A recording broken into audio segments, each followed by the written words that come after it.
to what extent the Frankfurt School ideas are still relevant to the contemporary media landscape. I'll briefly outline the key thinkers of the Frankfurt School, Adorno, Horkheimer and Benjamin, and the historical context that they were writing in. I'll then apply their ideas to modern platforms using examples, looking at how some of the examples support their theories, while others may challenge or complicate them. I'll finish by asking whether these ideas remain useful for analysing digital media today.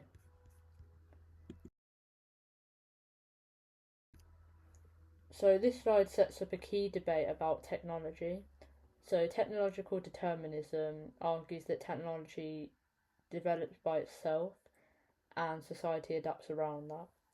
However, social shaping argues the opposite, that technology reflects social, economic and political choices.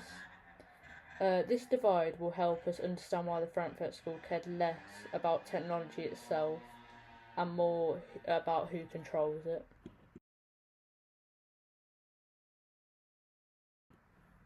So we're going to look at the Frankfurt School in a bit more detail. So here I'm linking the debate to the Frankfurt School. They argued that media technologies don't shape society on their own, they're shaped by capitalism, ownership and ideology. They were concerned that if technology appears natural, people will stop questioning the power behind it. Their perspective shows us that media technology serves economic and ideological interests, not just communication or entertainment.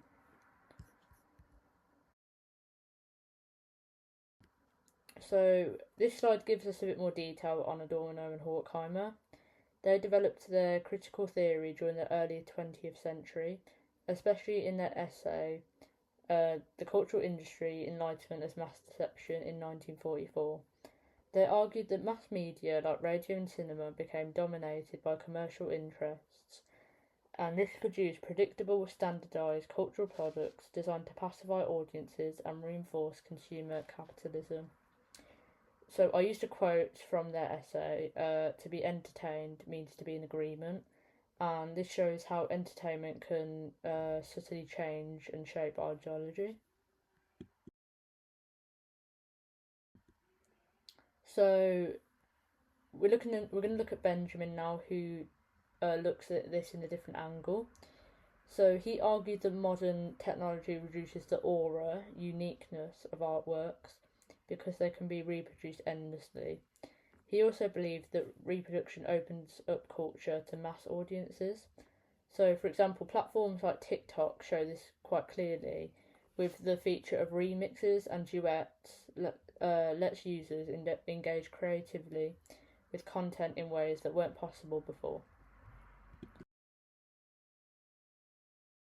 So understanding the historical context is very important. So the Frankfurt School emerged during the political and social turbulence in 20th century Europe, including the rise of fascism, propaganda and industrial capitalism. As radio and film became more widespread, Adorno and Horkheimer worried that these types of media could be used as tools of ideological control. Their work reflects anxieties about how media can shape public attitudes, limit individuality, and manufacture consent. So this slide links those historical concerns to today's media. Although technology has changed dramatically, these similar issues still remain. Algorithms and digital advertising still guide to what we see and think about, often in ways that benefit commercial and political interests. So in these next few slides, I'll show specific examples of this. So with Netflix and Spotify, I'm going to be talking about recommendation algorithms. So both of these platforms push content that maximises engagement, not necessarily diversity. Even though this feels personalised, it reflects the cultural industry idea of repetitive and predictable content designed to keep audiences hooked. It's a modern form of cultural standardisation. So this slide shows how even user-generated consent becomes commercialised. So I used examples of real TikTok content creators, so Caleb Green, Jake Maldonado, and Michael Lee during the For Real milkshake campaign. And this had millions of engagements. So this demonstrates that user creativity becomes part of a profit-making system, exactly what the Frankfurt School have described.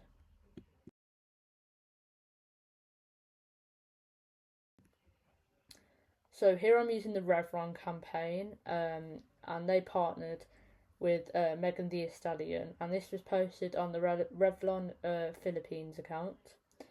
And this shows how aesthetics get packaged as commercial products. This reflects Adorno and Horkheimer's arguments about standardised beauty and consumerism. At the same time, though, the image can be endlessly shared and reproduced, which connects to Benjamin's ideas about mechanical reproduction. So this example about how these ideas apply to politics. So I took this news report from the BBC, and it shows a Romanian TikTok influencer campaign that helped shape political opinions and even contributed to an annulment of an election. It shows how algorithmic media can act as soft propaganda. What Benjamin saw as cultural participation can also be used to promote an ideology.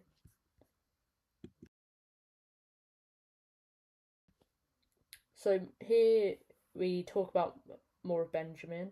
So this slide highlights that Benjamin wasn't only pessimistic. He argued that reproduction could democratize culture. So today, platforms like TikTok and YouTube allow creators, even those without big studios, to distribute content globally.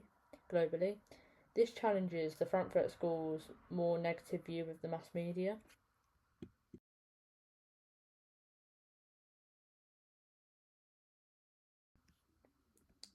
However, digital participation still exists within capitalist systems. Algorithms favour content that keeps audiences watching, which means sensational or repetitive content gets boosted. Users' attention, data, and creativity are monetised. Participation becomes commodified, echoing Adorno and Horkheimer's arguments that cultural production ultimately serves profit more than enlightenment.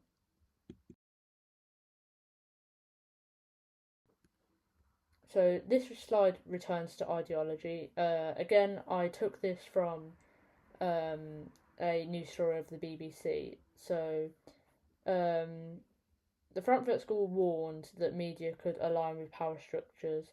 Now, this BBC News report talks about GB News breaching partiality rules, and shows how news can be influenced by political interests.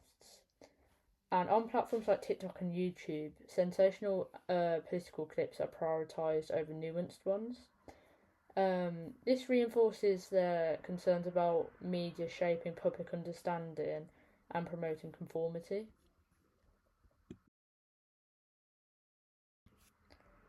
So this slide zooms out to more of a global level. So companies like Netflix, Disney, and even TikTok parent company ByteDance, showing the domination of cultural production worldwide.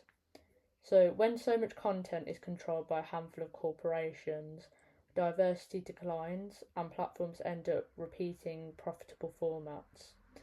Across streaming and social media, attention and data can become the main currency, just as the Frankfurt School predicted. So to conclude, the Frankfurt School's concept of the cultural industry is still incredibly relevant for analysing digital media. We still see standardisation, commodification, and ideological influence across modern platforms, but the digital media also complicates their ideas. People can still remix culture and participate creatively in ways that weren't possible before, which links to ideas of Benjamin. Still, this creativity is shaped by algorithms and monetization. Ultimately, the Frankfurt School's question about how culture serves power remains just as important today. In the age of global media, digital media, every scroll and click reminds us how closely culture, profit, and control are connected.